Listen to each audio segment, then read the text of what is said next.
You okay? You're shot. I know you're shot. These are the moments when cops came face to face with death on duty, starting with the case of an officer who was brutally ambushed and shot in the eye by a suspect. Oh, gosh, what the was that? Oh, get up, get over here. Come here. Yeah, I got hit in the eye. I've been hit in the eye.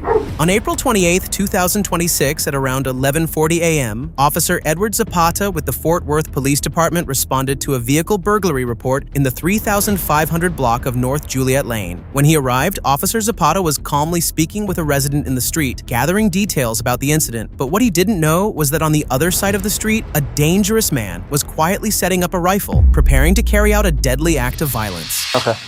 You have the video of that? Or maybe I could get a plate or something off that, or at least a description of the vehicle. Yeah, take your time. Oh, gosh, what the was that? Oh, get up, get over here.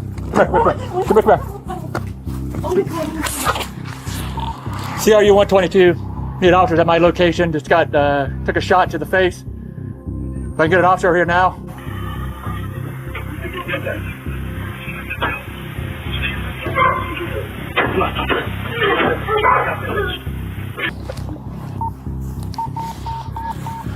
CRU 122, need an officer. Got one male with long hair. Still shooting. Another shot just came. Officer Zapata was part of the department's civilian response unit, a role that does not involve carrying a firearm, meaning he had no way to defend himself or the civilian in that situation except to take cover. As the suspect suddenly ambushed him, a shot struck the officer in the face, but he still managed to get to cover with the civilian. Meanwhile, the suspect moved in closer, trying to hurt the officer and the civilian even further. He's still aiming. Where is he at?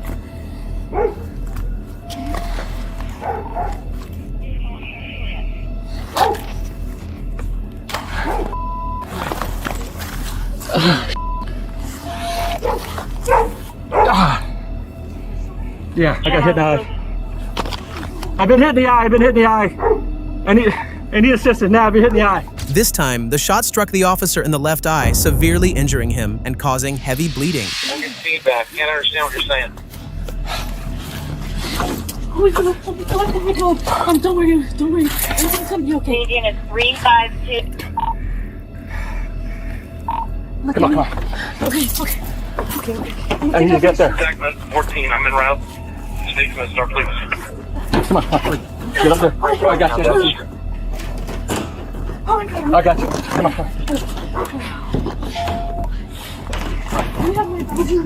Okay, be careful. Take your shot. CRU 121. I'm with CRU 122.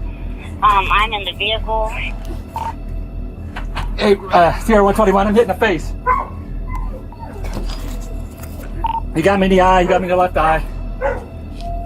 How Officer Zapata remained calm the entire time and managed to push the civilian to the other side of the fence is truly commendable. But the sad reality is that because of his severe injuries, he was left with very little strength to get himself over the fence and into cover, while the suspect could launch another attack at any moment.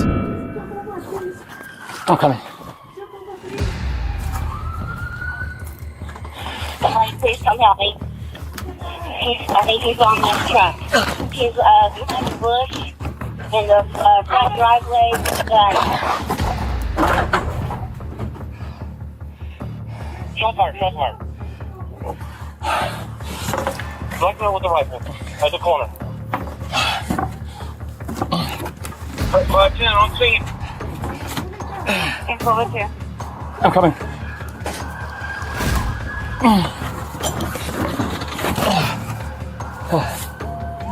I'm sorry to say the Fort Worth Police Department only released that portion of Officer Zapata's body cam footage, but the incident was not over yet. Officer Zapata later somehow managed to jump over the fence, made his way into a nearby house for cover, and then collapsed. Meanwhile, backup officers responded to the scene, working to take down the suspect and get Officer Zapata out before anyone else was hurt or it became too late.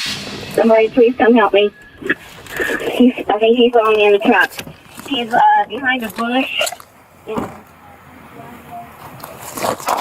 Drop the gun!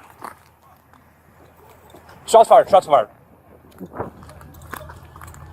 Black male with the rifle at the corner.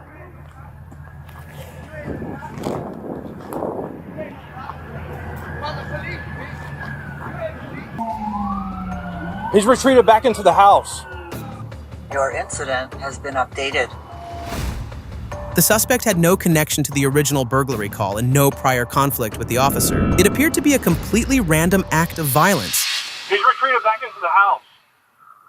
It's a white Your minivan in the incident front has yard. been updated.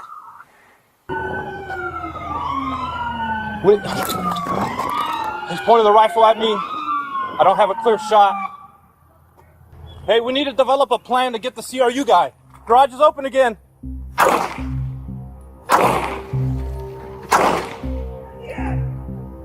At the garage. Where's he at? Let me see your hands. Back up and get cover. Shots fired, shots fired.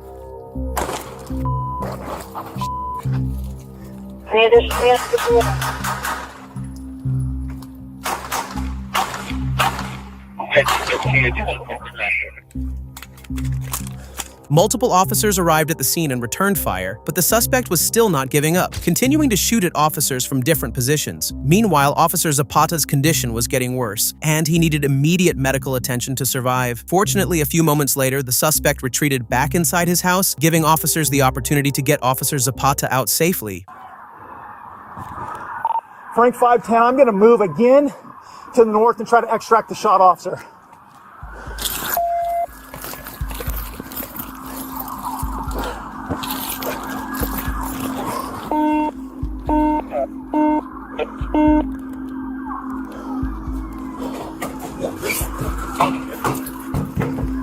Forward, please! Frank 510, I'm at the door, trying to get to our person. I need her. What's the address? He's inside. Get him on. I got him.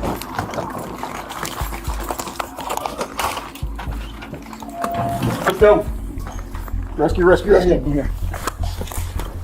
What are you doing? What are you guys? What are you? No, stay in the house. Close the door. Move. I'm moving. And then. Without any further conflict, Officer Zapata was escorted to a patrol car and immediately taken to the hospital, while other officers held their positions during a prolonged standoff. SWAT teams, K-9 units, and multiple officers responded, and after nearly 6 hours, officers spotted the suspect coming out of a wooded area and forcefully took him into custody without further incident. At the time of his arrest, officers recovered 2 knives and ammunition, consistent with the weapon used in the attack. The weapon used was a high-powered pellet rifle capable of causing severe injury. The suspect was identified as 39-year-old Angel Cantu, and jail records showed he was already wanted for a parole violation. Investigators also determined the attack was a completely random and unprovoked ambush. Cantu faced 3 counts of aggravated assault against a public servant, with his bond set at $100,000 for each count, totaling $300,000. On the other hand, Officer Edward Zapata was treated at the hospital and later released, receiving a heroic welcome. The projectile caused severe damage to his left eye, and he is scheduled for a follow-up surgery. Doctors are hopeful he will not lose his eye and will be able to return to duty. Next up, you will see how a handcuffed man unexpectedly pulled out a hidden gun and shot an officer, leaving him fighting for his life.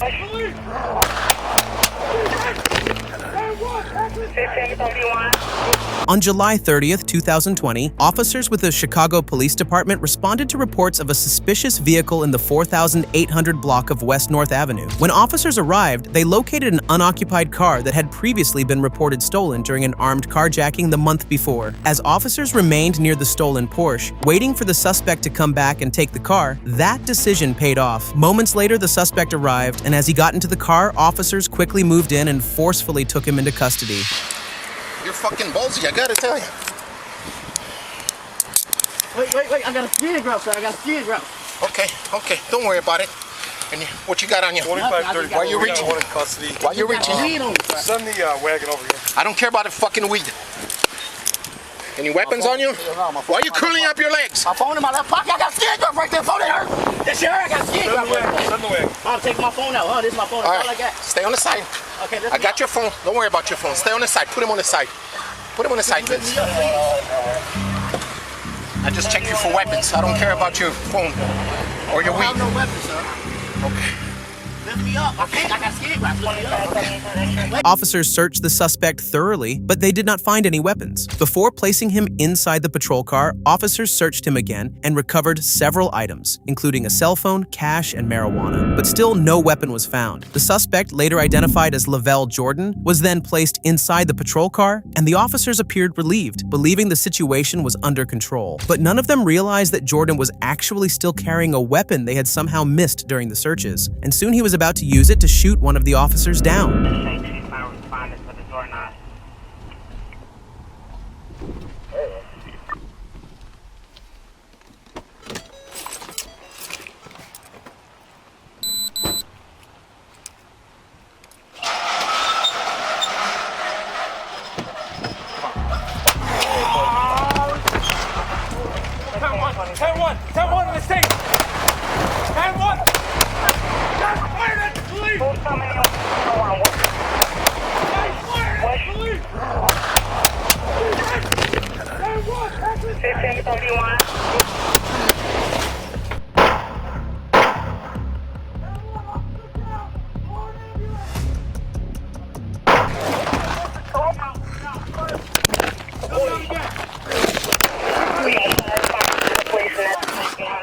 Drop that weapon! Throw it on the car! Send an ambulance. Gunshot wound to the chest.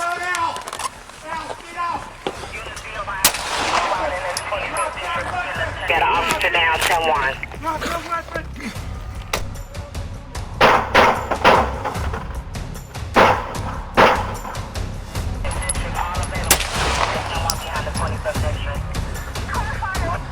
Within seconds, full-on chaos erupted as officers and Jordan became engaged in a gunfight. Jordan somehow managed to maneuver his handcuffed arms from behind his back to the front of his body and pulled out a gun he had been hiding near his groin area, which allowed it to go undetected during the searches. As one officer approached and opened the rear door of the patrol car, Jordan immediately opened fire at point-blank range. The first officer was struck in the chin and neck, causing him to instantly collapse onto the pavement.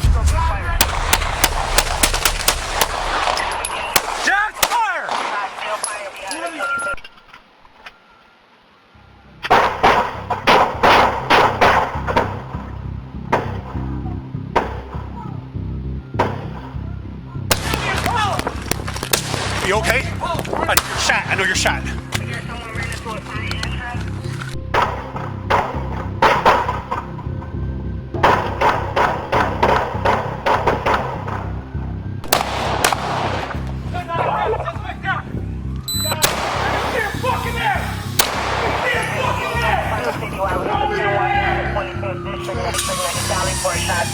Show me your hands! Multiple officers worked together, and they eventually managed to shoot Jordan down and neutralize him. As the shooting happened inside a police facility, large numbers of officers immediately rushed to the scene and took over the situation. But on the other side, the first officer who had been shot was in critical condition and desperately needed immediate medical assistance from anyone nearby. 25th District near the Valley Port. Stay back!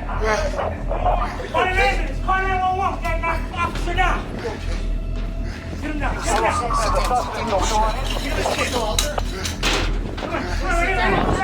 Okay, we still have shots fired over there. You guys, use caution in the Valley Port of the 25th District.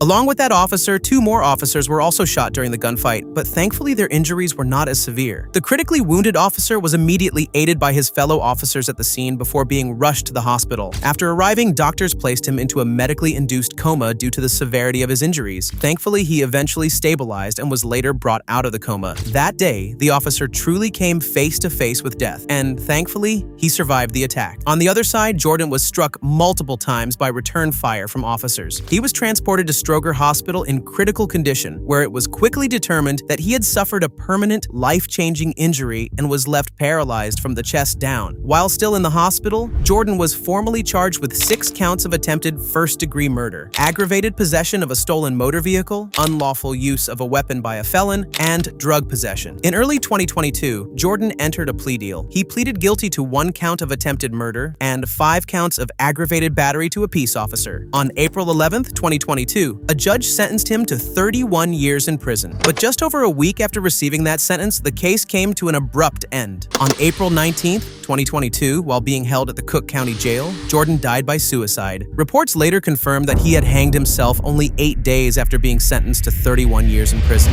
Next up, you will see how a fleeing suspect tried to drown an officer in the middle of the ocean, nearly killing him in the water. We got one in the water. Sean! Where is he? Where is he? Where is he? Where is he? Where is he? On July 4th, 2023, in Pasco County, Florida, beachgoers were enjoying the holiday when a disturbing scene began to unfold along the shore. According to witnesses, a man later identified as Kevin James violently assaulted his girlfriend and punched her in the face. When bystanders stepped in to confront him, James allegedly used pepper spray on at least 3 people before fleeing the scene in a boat into the Gulf of Mexico. As FWC officers responded to the area, they located the boat, but James jumped into the open water as he saw police approaching. Come to the boat, man. We'll get it figured out. Just come here. Quit being stupid, man. Come on. Once you grab a piece of his clothes, rip them up. Hey, Sean, get over here. Once you grab a piece of his clothes, do not let go.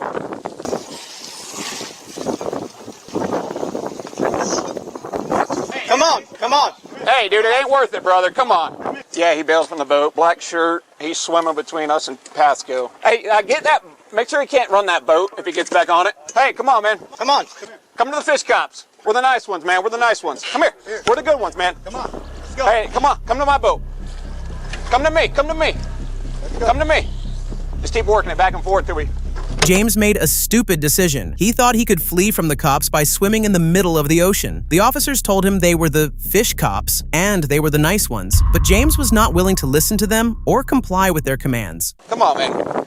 Listen. I'm not stupid, dude. You're going to catch more charges if you're going to be Tell me stupid. what's going on. I can We explain need to. my side. Then come on, dude. Then get on a boat, brother. It's not safe for you to be in the water, man. We're if y'all kind of just, we can drift into each other. What are you here for? For your safety, man. You're out here in the middle of nowhere. What? My safety? What? I told you we heard something went on at the island. Like what? Like a fight or something, man. Is that true? No. What? You punched me in the face. Then you're a victim of. So why are you here arresting me then? Because you're a victim of a crime out in the middle of the ocean, man. Why are you doing this, man? We got a bunch of other things to be doing. Tell me why. We got a bunch of other things to be doing. Tell me why. Have I not explained to you what happened? Tell me why. What's your name? For several minutes, multiple officers tried to de-escalate the situation, but James refused to get out of the water. The situation was unstable, unpredictable, and growing more dangerous by the second. At one point, frustrated with how things were going, an officer moved in to physically apprehend him, and that's when the situation took a dangerous turn. You see that bar on his, he's got a bar on his top shoulder and so does he. Same logo.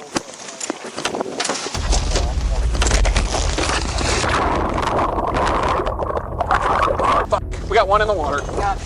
Sean! Where is he? Where is he? Where is he? Where is he? Where is he? Sean! Sean! Come here, motherfucker. You want to fuck with my guy?